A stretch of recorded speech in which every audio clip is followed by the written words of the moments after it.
2024 tá chegando ao fim, galera, e hoje eu vou dar sequência aos vídeos de retrospectiva do ano com, enfim, aqueles filmes que pra mim se destacaram, merecem ser lembrados, discutidos, vistos, e hoje é uma lista muito especial. Vou fazer uma lista aqui com 10 filmes que foram lançados nesse ano e que muita gente não viu. Os filmes subestimados, subvalorizados, filmes que não encontraram um público e que eu acho que vocês vão querer conhecer ou vão querer assistir.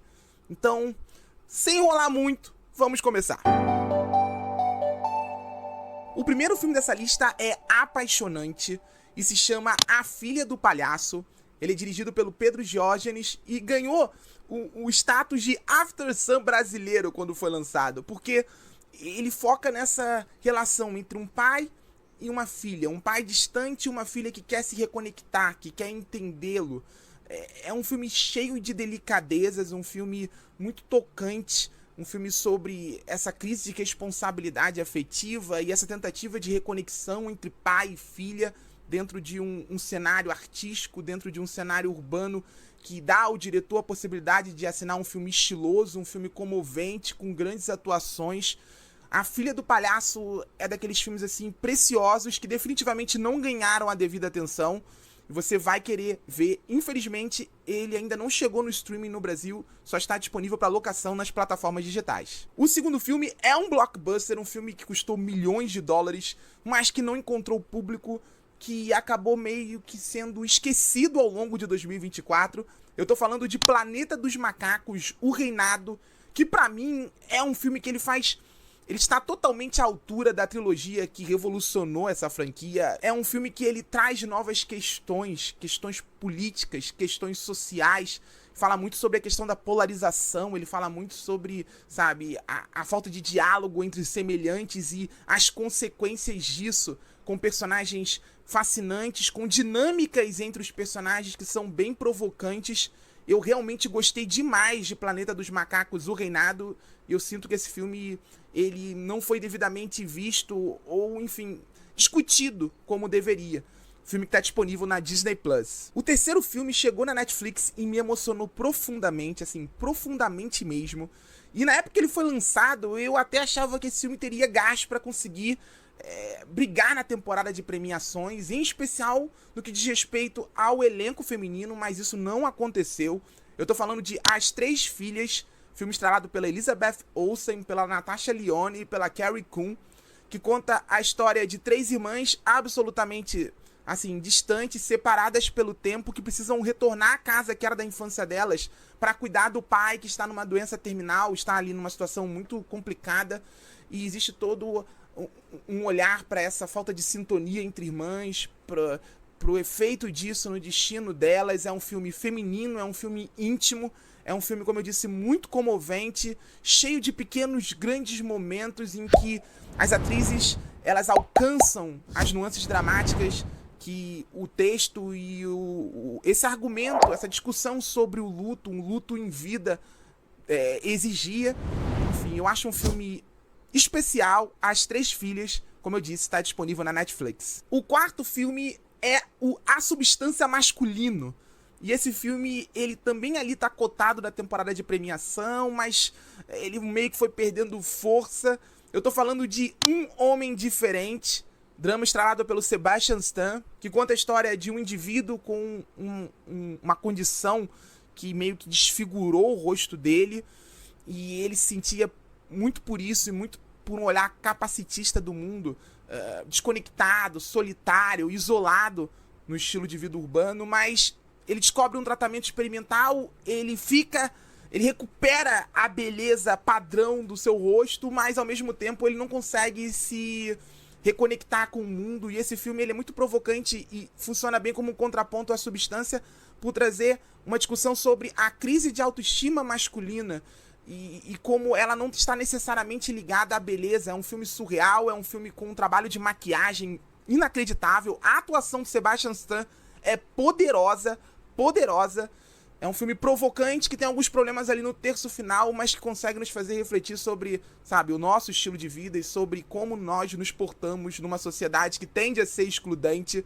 Um Homem Diferente está disponível nos cinemas. Esse filme aqui, o quinto da lista, olha, Eu fui esperando dar risadas e dei muitas risadas, mas eu terminei absolutamente emocionado. Eu tô falando de Thelma, filme estrelado pela June Squibb, uma atriz fantástica, que do alto dos seus 93 anos estrela esse filme sobre uma idosa que cai no golpe do sequestro por telefone, perde um dinheiro e ela resolve recuperar esse dinheiro para conseguir mostrar pro neto e pros filhos que estava ainda, sabe, em total sanidade e consciência, que poderia seguir vivendo, defendendo o seu estilo de vida, defendendo a sua autonomia.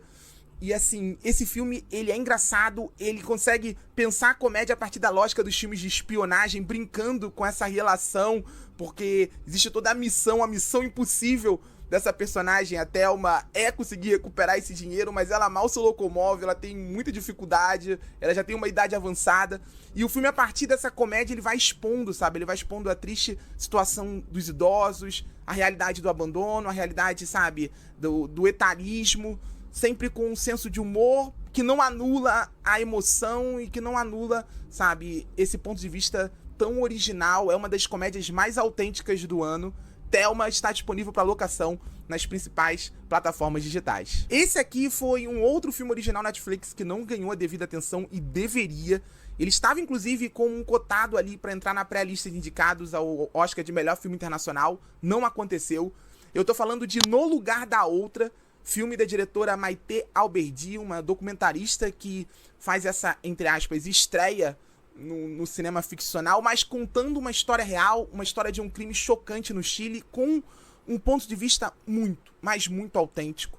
Porque essa história, a história de uma mulher que matou o amante, sabe, a sangue frio, num hotel de luxo, ela narra sob a perspectiva da secretária do juiz.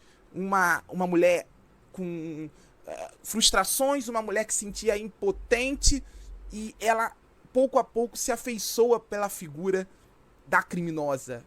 Uma mulher empoderada, uma escritora de sucesso, alguém que construiu uma vida independente e que lutou por ela e que chegou ao extremo, sabe? É um extremo que o filme desenvolve com um olhar não só para essa história real e para o absurdo dela, mas principalmente para a sociedade e as distorções que essa sociedade machista, patriarcal e desigual gera no feminino. É um filme íntimo, é um filme irônico, é um filme visualmente muito bem resolvido, é um filme que, sabe, nos transporta para uma outra época e que nos faz refletir sobre essa perspectiva feminina dentro de uma trama absurda por natureza. No Lugar da Outra tá disponível na Netflix e vocês vão querer assistir. E esse talvez seja um dos maiores absurdos dessa lista, porque O Bastardo, um épico baseado numa história real, estrelado pelo Mads Mikkelsen, chegou nos cinemas, passou pelos cinemas e, tipo, ninguém viu. E ele é um dos filmes mais imponentes que eu vi em 2024. Ele é um dos filmes com uma fotografia, assim, de encher os olhos. É impressionante. É um filme com uma história humana, a história de um homem, sabe, considerado inferior numa sociedade aristocrática, e ele resolve ir pros confins da Europa para conseguir colonizar um território que todo mundo achava que era meio que inexplorado, mas ele vai lá e ele tenta, e ele enfrenta a natureza, e a natureza surge como um espelho de um mundo, sabe, hostil, um mundo inclemente. Mads Mikkelsen é um ator que dispensa comentários, e essa história ela vai ganhando cada vez contornos mais épicos e ao mesmo tempo humanos. É um filme imperdível. O Bastardo, infelizmente, ainda não está disponível em nenhuma plataforma de streaming, mas você encontra aí por meios alternativos e eu garanto, vai valer a sessão. O oitavo filme dessa lista é Apaixonante, um filme brasileiro divertido, autêntico, com uma história envolvente, uma protagonista radiante. Eu tô falando de Grace, filme estrelado pela Amandira e dirigido por Leonardo Moura Mateus. E esse filme conta a história de uma jovem meio picareta, meio egocêntrica, que ela morava em Portugal, ela estudava numa universidade e ela é acusada de incendiar um quadro, e ela tá com problemas com o visto, só que ela tinha que manter uma aparência, então ela foge pro Brasil, mas ela tenta sustentar quem ainda estava na Europa, pros amigos e pra mãe, e aí se cria uma grande confusão que diz muito sobre uma personagem, sabe, inconsequente, matura, uma personagem que quer muito ser livre, mas talvez não está preparada para lidar com as consequências disso. Diz muito também sobre essa cultura do desapego que tomou conta de uma geração de jovens, mas que também tem as suas consequências, e o filme explora tudo isso com ironia, sabe, com um olhar muito de compreensão para essa protagonista. Grace é um filme imperdível e ele está disponível para locação nas principais plataformas digitais. E a lista tá acabando, e esse nono filme, ele me surpreendeu muito, porque ele começa como um romance que se constrói a partir da ausência, mas ele vai ganhando elementos bem interessantes, elementos que dialogam com o cinema de gênero, que dialogam com a ficção científica, que dialogam com as possibilidades e as discussões envolvendo os filmes de viagem no tempo. Eu tô falando de Grandes Hits, que conta a história de uma jovem que, após uma perda dolorosa, ela está ali enterrada no luto e ela descobre que tem o dom de viajar no tempo através da música.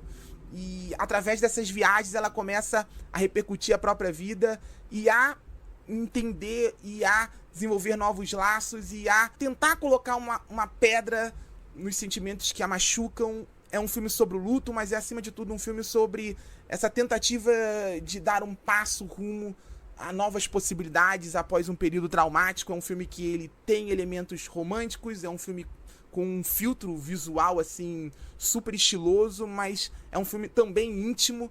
Eu adorei Grandes Hits e ele tá disponível na Disney+.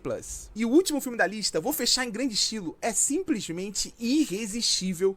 Eu tô falando de O Quiosque, uma comédia dramática geracional dirigida pelo Adam Hermeyer, que me encantou, assim. Me encantou não só pelo viés nostálgico, já que o filme é ambientado ali no começo dos anos 90, e assim, é de fato ambientado, é um filme que respira os anos 90. Tem, sabe, humor, tem um estilo, tem aquela leveza e ao mesmo tempo uma sensação de inconsequência que a gente hoje tende a condenar.